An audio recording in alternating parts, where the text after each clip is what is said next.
I literally lived on the border. On my side of the street is Oak Park. The other side of the street is one of the highest crime and gang rates in the city, highest murder rates, and some of the poorest schools in the city of Chicago, the West Side. A kid is already on the train, and he's about to get off at the first stop where kids live in that reality every day. So he can't be older than 17. And this woman looks up and says, "Hey, how are you doing today?" And he says, "I'm fine." And she said, "Where's your jacket?" And he said, "I don't have one." She literally takes the jacket off of her back and gives it to him within one stop, which is about 30 seconds, 30 to 45 second interaction. She's a Black woman. He's a young Black man that no one sees. And she says, "Here, be safe." And that's it. Wow. That's it. And I sat there and tears well up in my eyes. And I'm like, I just saw Jesus. Wow. That's the Jesus that I follow.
Just a couple more thoughts on fear are, I think it often leads us to violence. And so many people are stockpiling guns right now because they're treating us like it's some kind of zombie apocalypse or something. I mean, it doesn't make sense. But, folks' fears kind of manifest themselves in different ways.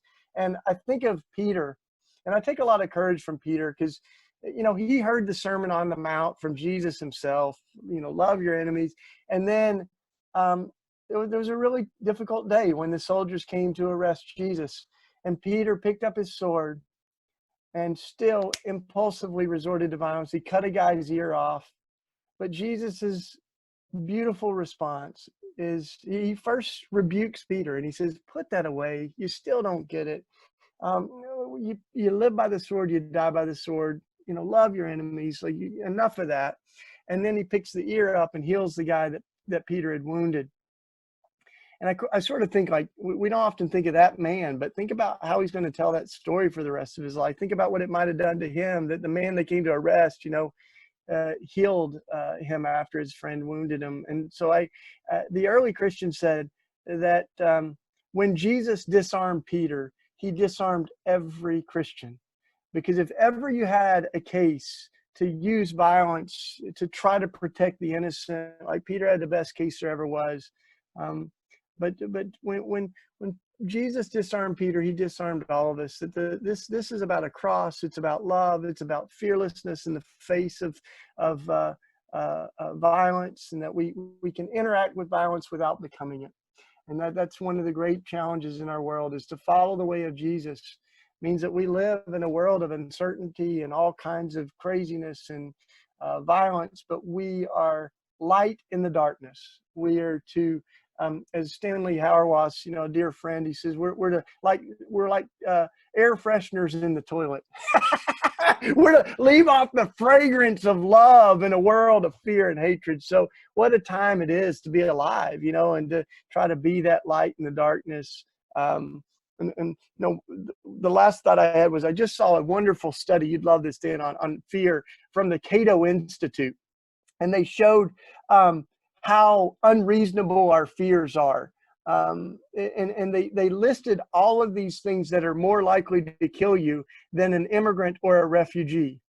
And they are things like swing sets, a roller coaster, a cow, more likely to kill you than an immigrant or refugee. A police officer was actually more likely to kill you. But the one that I really liked was a vending machine falling on you is more likely to kill you than an immigrant or refugee. But no one's walking around vending machines like, whoa, look out, because we're not conditioned to fear in that way. We're actually conditioned to fear and socialized to fear people who don't look like us. Particularly people that have darker skin for us white folks, and yet when you look at violence in our culture, it so often manifests itself with white supremacy, and you think of the mass shooters, and I just read that we are twice as likely to be killed in America by a white supremacist than a Muslim extremist. And over 70% of domestic terrorism and hate crimes are by white supremacists, and often, white guys that have stockpiled weapons. So I think we've got to really have courage in the face of all that. And that doesn't mean that, we won't be scared sometimes. I lived through the bombing of Iraq with the Christian peacemaker teams. They experienced some of the most the scariest stuff I've ever seen, but I saw this fearlessness among the kids and the Iraqi people, and it just has shaped me. And I'll never forget, I was with Maureen McGuire, who won the Nobel Peace Prize for her work in Northern Ireland. And we were meeting with some of these kids in Afghanistan. We had gone to Kabul, an incredible group called the Afghan Peace Volunteers, doing amazing work, building a world with less violence. But Maureen was asked by one of the older women, boy, after she shared her story, she said, "You've experienced so much violence. Were you ever scared?" And she had a great answer. Maureen said, "Of course we were scared. Who wouldn't be scared? But fear is something different. It's when we allow being scared to keep us from doing what love requires of us."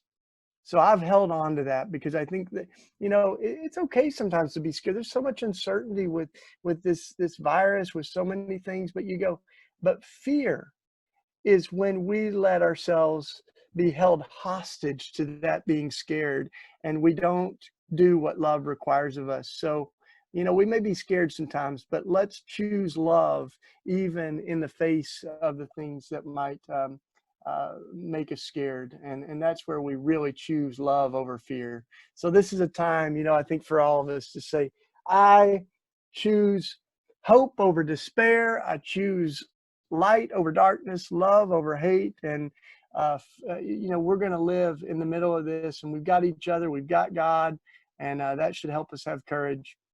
There is much work to be done, and this is really, I know, just the beginning. I'm so grateful for your life, and please stay safe. We're just praying that kind of protection and blessings over all of you. So thank you so much, brother, for your journey. Thank you. Thank you. And if I could also just say a short prayer, and just to close our time, I would just like to say that may all those who are listening, may you continue to grow in the spirit of truth. And may you continue to grow deeper and deeper in love, in wisdom, in compassion. And may you continue to grow ever deeper in the heart, to go deeper into peace, into the true understanding that we are one, that we are all children of God. And may you continue to grow in that harmony and in that introspection. And may all those who meet you on the path of life, may they be so inspired by the light that they see within you, that they too are compelled to look within their own heart and find the joy, peace, and wisdom that is inherent in their own being. May God bless you, and sending my prayers and love out to all of you. Namaste. Thank you. Namaste. Amen. Thank you.